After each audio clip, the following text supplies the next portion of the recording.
Donald Trump పై హత్యాయత్నం జరిగిన తర్వాత అమెరికాలో రాజకీయ వాతావరణం పూర్తిగా మారిపోయింది. ఈ సంఘటనతో ట్రంప్ గెలిచే అవకాశాలు కూడా పెరుగుతాయని ఇప్పటికే పలు నివేదికలు వెల్లడించాయి. ఇక బైడెన్ అయితే ఎటూ కాని పరిస్థితుల్లో కొట్టుమిట్టాడుతున్నారు. ముందు నుయ్యి వెనుక గొయ్యిలా తయారైంది. ఈ వాతావరణంలో ఓటర్ నాడి ఎటుంటుందా అనే విశ్లేషణలు పెరిగాయి.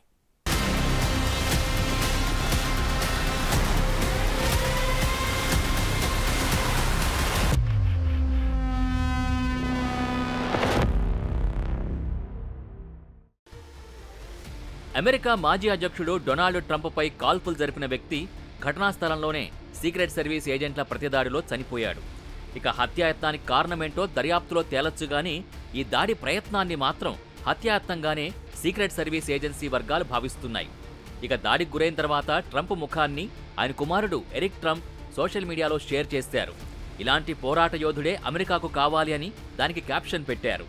ఇలా చాలామంది ట్రంప్ మద్దతుదారులు ఈ దాడిని ఎన్నికల కోసం బలంగా వినియోగించుకునే దిశగా ప్రయత్నాలు జరుగుతున్నాయి. దీంతో ఇప్పటికే ట్రంప్కు మద్దతు, సానుభూతి మరింతగా పెరుగుతున్నాయని పలు నివేదికలు చెబుతున్నాయి. అందులోనూ దాడి జరిగిన వెంటనే ట్రంప్ భయపడి మోకాళ్లపైనే పాక్కుంటూ వెళ్లలేదు. లేచి నిలబడి తన మద్దతుదారుల్ని పలకరించారు. మరింత ధైర్యంగా లెట్స్ ఫైట్ అంటూ పిలుపునిచ్చారు. దీంతో ఇది ట్రంప్ సామర్థ్యానికి బలమైన ఉదాహరణగా ప్రచారం జరుగుతోంది.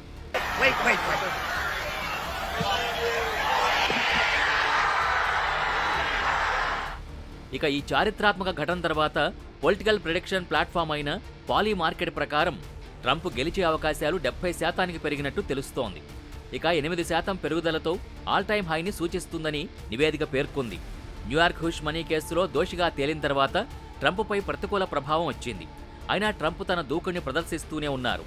ఇప్పుడు ఇది కొనసాగుతుండగానే తాజా దాడి తర్వాత ట్రంప్ మద్దతు, ప్రెసిడెంట్ అభ్యర్థిగా ఆమోదం రేటింగ్ కూడా గణనీయంగా పెరిగిందని నివేదిక సూచించింది. ఇక ట్రంప్పై జరిగిన దాడి తర్వాత తన ప్రత్యర్థి ప్రస్తుత ప్రెసిడెంట్ జో బైడెన్ ప్రచార ప్రణాళికల్లో కూడా భారీ మార్పులు చోటు చేసుకున్నాయి. ట్రంప్పై దాడితో తాను తీవ్రంగా కలత చెందినట్టు ప్రకటించారు బైడెన్. మరోవైపు దాడి జరిగిన కాసేపటికే జో బైడెన్ ఎన్నికల ప్రచార కమిటీ అప్పటికే ప్రసారానికి సిద్ధం చేసిన ఎలక్షన్ క్యాంపెయిన్ యాడ్స్ని వీలైనంత త్వరగా నిలిపేసే ప్రయత్నాలు ప్రారంభించింది. ట్రంప్ను విమర్శిస్తూ సిద్ధం చేసిన ప్రకటనల్ని ప్రసారం చేయడం సముచితం అనిపించుకోదని బైడెన్ టీం నిర్ణయించింది. దీంతో ట్రంప్ ప్రచారంలో ఈ దాడి అనుకూల ఫలితాలు ఇస్తుంటే అటు బైడెన్ ప్రచారంలో ట్రంప్ను నిందిస్తూ ఎలాంటి ప్రచారం చేయలేని పరిస్థితి నెలకొంది. ఇక అన్ని రాజకీయ వర్గాలకు చెందిన నేతలు, ట్రంప్ అంటే గిట్టని వారు కూడా ఈ దాడిని ఖండించడానికి ముందుకొచ్చారు. ప్రజాస్వామ్యంలో ఇలాంటి హింసకు తావు లేదంటూ ప్రకటనలు చేస్తున్నారు. అమెరికా మాజీ అధ్యక్షులు Barack Obama, George W Bush, Bill Clinton, Jimmy Carter లాంటి వాళ్లంతా ఈ చర్యను ఖండించారు. ట్రంప్ను 2 సార్లు అభిశంసించడంలో సహకారం అందించిన నాన్సీ పెలోసీ కూడా ట్రంప్ మీద జరిగిన దాడిని ఖండించారు. ట్రంప్ ఈ ప్రమాదం నుంచి బయటపడడం తమకు సంతోషం కలిగించిందని అందరూ అన్నారు. అయితే ఈ హింసకు జో బైడెన్దే బాధ్యతని కొంతమంది ట్రంప్ సన్నిహితులు, మద్దతుదారులు ఇప్పటికే విమర్శలు చేశారు.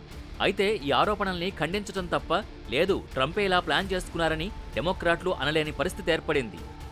ఇక ఈ దాడి ప్రభావంతో ముఖ్యంగా విస్కాన్సిన్లోని మిల్వాకీలో జరిగే రిపబ్లికన్ నేషనల్ కన్వెన్షన్పై అందరి దృష్టి పడింది.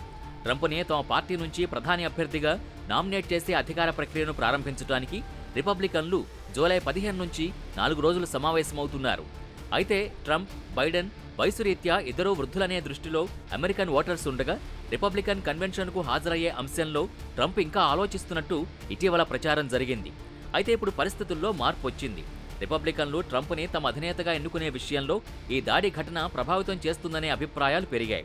అంతేగాక డెమోక్రాట్లని అణగదొక్కడానికి ట్రంప్ నాయకత్వాన్ని పార్టీ ఉపయోగించుకోవడానికి ప్రయత్నిస్తుందనే విశ్లేషణలు వస్తున్నాయి.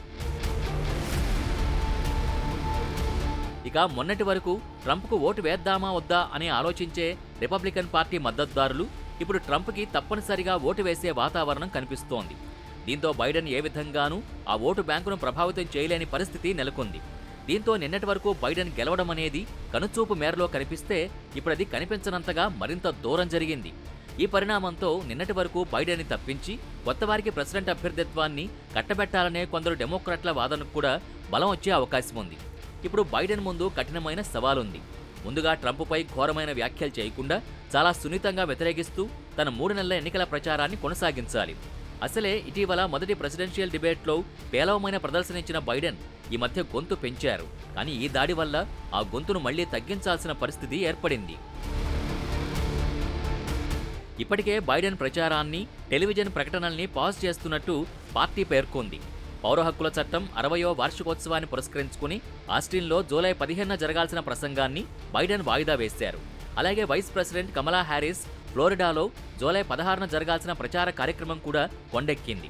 ఎన్నికల రోజుకు 4 నెలల కంటే తక్కువ సమయం ఉన్న తరుణంలో ఇలాంటి పరిస్థితులు బైడెన్ గ్రూపులో గుబులు పుట్టిస్తున్నాయి.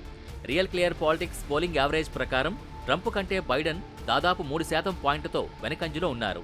ఇప్పుడు దీన్ని ఎదుర్కొనే అవకాశం లేని పరిస్థితి. దీంతో అవకాశాలన్నీ డొనాల్డ్ ట్రంప్ బుట్టలో పడినట్టయింది. ఇక అమెరికన్ ఓటర్ ఎలాంటి నిర్ణయం తీసుకుంటారన్నది వేచి చూడాలి.